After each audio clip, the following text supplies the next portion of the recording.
Hey everybody, and welcome to the Double Barrel Podcast. My name is Justin. And I'm Chris, as always, here. We are happy to bring you folks a custom AR10 consultant build here that we collaborated on and we're happy to work on. What we're going to do here is Justin and I are going to work from tip to tail. We know we showed you guys the video of how to assemble a lower, and this is where this one kind of stemmed from. We showed the video of how to assemble a lower.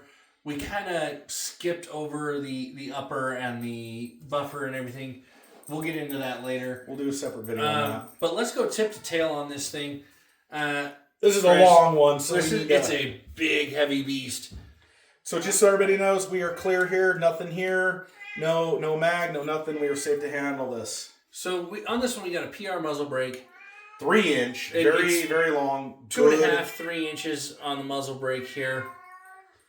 We have a Rainier Arms barrel. Now, this is a 24-inch barrel. Now, this AR10 is chambered in 308.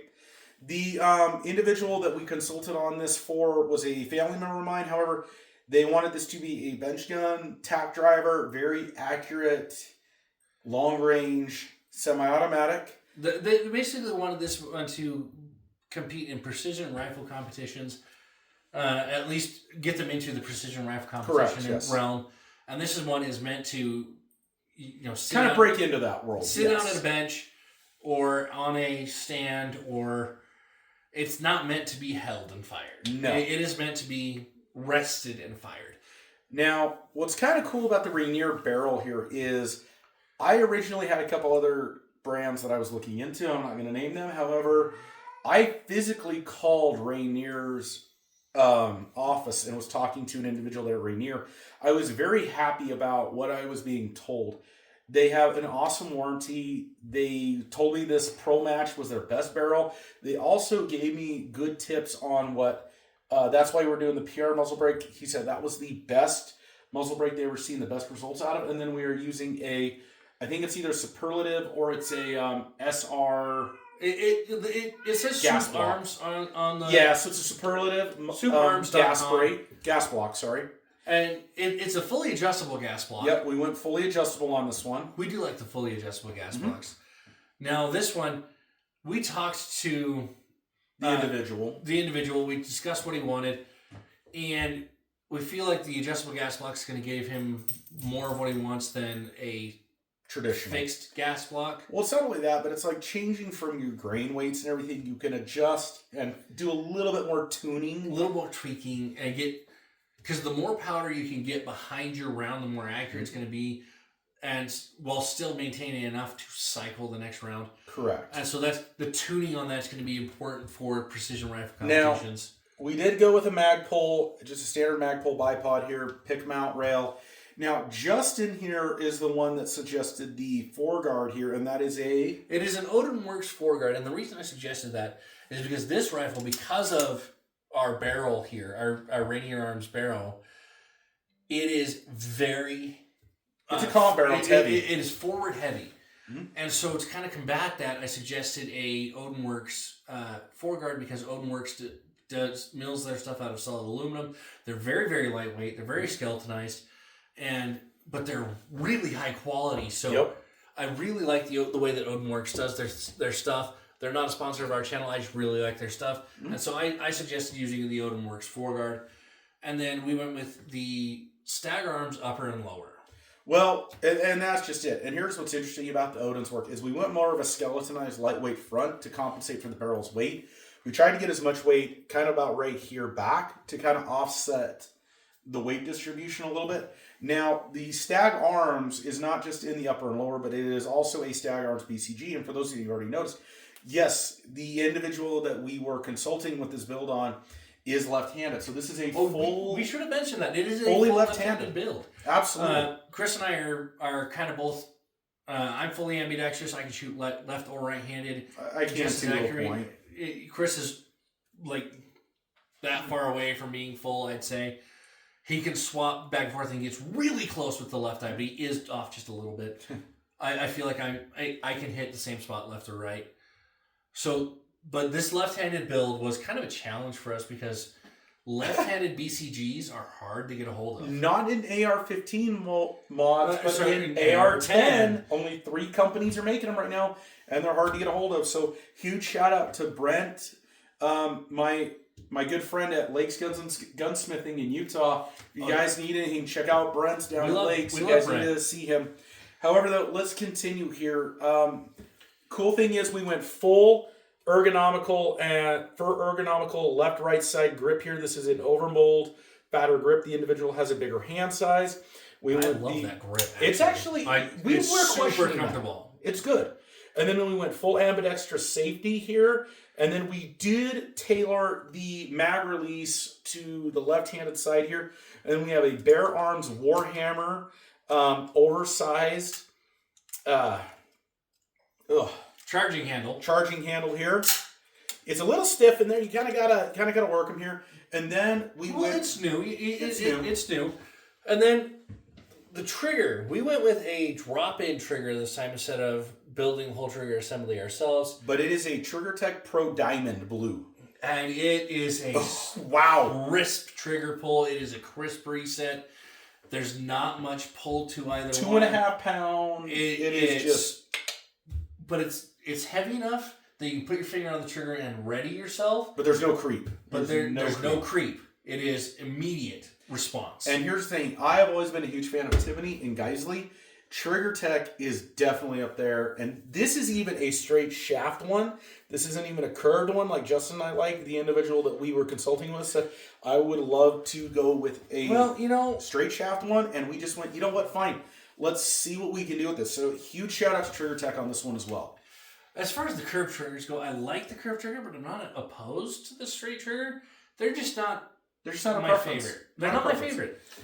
But the one thing that stands out on this build that I love that it stands out is our little red strap mount or back plate. Which is this individual's favorite color. You know, it's a great little personalized touch right here. Yep. And then we have this nice fixed stock. The PRS mag pull here. It has adjustable cheek comb and back pad because the individual that this was being consulted for is a taller individual and has they're like 6'6". We wanted to make sure we were getting them every option available in order to fully enjoy this. Yeah, and this one has been a challenge getting all of the parts because it is left-handed, but at the same time, getting it just right for the specifications and the things that the individual who we built this for wants on this. It took us a minute, but the one thing that I really, really do like about this rifle is I think we can shoot 2,000 or 3,000 rounds down it in a day, and it'd laugh at it because of the barrel. This thing's going to be awesome. We are definitely going to be taking this thing out and challenging at 800 to 1,000 yards. Oh yeah, I think this thing can handle anything we throw at it.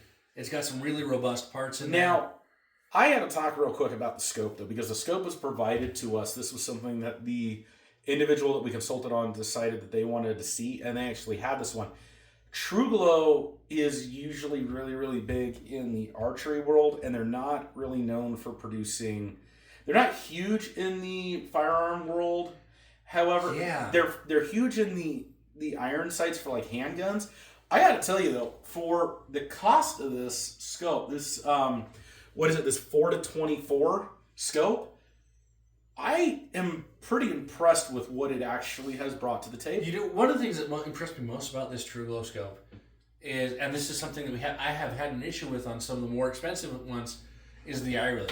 I can get like huge eye relief. It's got like a 4-inch box. I can come up almost as close as about 1.5 inches, 2 inches, all the way back to 4 or 5 inches away. And you still have full box. And it's still a full box. It's still a super clear view. And you're not having any distortion. You're not having any of that encroachment from the circles on the other side. And so this one I've really, really liked. Just the amount of eye relief where I can put my head where it's comfortable for me and still see everything. And what's cool too is it does have pop turrets on this thing, and then it does have dual zero stops. It is fully illuminated with a first focal plane. It also has spots on here for a throw lever. It's got multiple spots. It goes almost all the way around where You can put your throw lever wherever you want It's pretty cool, yeah. Yeah, it's a super cool scope, and it's one that I Pretty look forward to testing. It's one thing that you and I need to do a kind of video on is just scopes, because we've used We've got 15, 20, 30 all over the brands of place, yeah. scopes at this point, and almost each one of our rifles has a different brand of scope on it. Most of mine have Vortexes, I'm not gonna lie, but yeah, I've got everything from like a We've got Vortex, Trigicon, we got Leopold, we got Bushnell, Monstrum, we got Trugo, we got Bushnell. We have Nikon. We did have a Nikon. We did have Nikon. Nikon. We've tried Nikon. Like we've tried a lot of different scopes. But here's the thing. So I think we need to talk about scopes on another video. We will. Here's the thing though, folks. When it's bad weather here, it's been a blizzard today. We really wanted to get this thing out and start the break-in process. However, though, we will report back to you folks on the break-in process because we are really excited to see how the True Glow scope and the Rainier barrel perform in the field. This is our as first, well as the Soup Arms gas block and the PR muzzle brake. Just this whole build in general is going to be.